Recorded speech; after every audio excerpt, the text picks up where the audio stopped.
প্রিয় শিক্ষার্থীবৃন্দ, এবার খ নম্বর প্রশ্ন সমাধান করো। খ নম্বর প্রশ্নে দেওয়া আছে আমার যে পৃথিবীর অভিকর্ষ ত্বরণ কেন সুষম ত্বরণের উদাহরণ। সুষম ত্বরণ কি এটা আগে আমরা জানি। সুষম ত্বরণটা হলো সবসময় বেগটা একই হারে বৃদ্ধি পাবে, এই ধরনের মানে সুষম হারে, মানে সমানভাবে বৃদ্ধি পাবে। তাহলে চলুন দেখা যাক। মানে খ নম্বর প্রশ্নে কোন বস্তুর বেগ যদি সময়ের সাপেক্ষে সমান হারে পরিবর্তিত হয়, অর্থাৎ কোন বস্তুর বেগ যদি সময়ের সাপেক্ষে একই হারে পরিবর্তিত হয়, অর্থাৎ প্রতি সেকেন্ডে মানে 1 সেকেন্ডে বেগ বৃদ্ধি পায়, তবে তাকে সুষম ত্বরণ বলে। আবার ভূপৃষ্ঠে মুক্তভাবে পড়ন্ত বস্তু প্রতি সেকেন্ডে বেগ বৃদ্ধির হারকে অভিকর্ষ ত্বরণ বলে।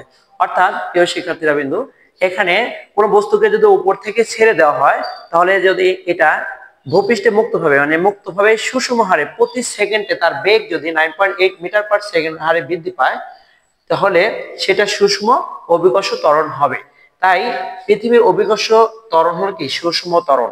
মানে যেহেতু প্রত্যেকটা সেকেন্ডে এর বেগ 9.8 মিটার পার সেকেন্ড হারে কি বৃদ্ধি পাবে, তাহলে ভূপৃষ্ঠ থেকে মুক্তভাবে পড়ন্ত বস্তু প্রতি সেকেন্ডে যদি 9.8 মিটার পার সেকেন্ড হারে বৃদ্ধি পায়, তাহলে পৃথিবীর অভিকর্ষ ত্বরণ সবসময় কি হবে?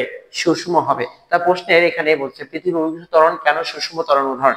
তাহলে পৃথিবীর অভিকর্ষ ত্বরণ সুষম ত্বরণ এই জন্য যে বলা যায় যে ভূপৃষ্ঠে মুক্তভাবে পড়ন্ত বস্তু একটা বস্তুকে ছেড়ে দিলে সেই বস্তুর বেগ প্রতি সেকেন্ডে 9.8 মিটার পার সেকেন্ড হারে বৃদ্ধি পাবে, সুষমভাবে বৃদ্ধি পাবে। এই জন্য পৃথিবীর অভিকর্ষ ত্বরণকে সুষম ত্বরণ বলা যায়।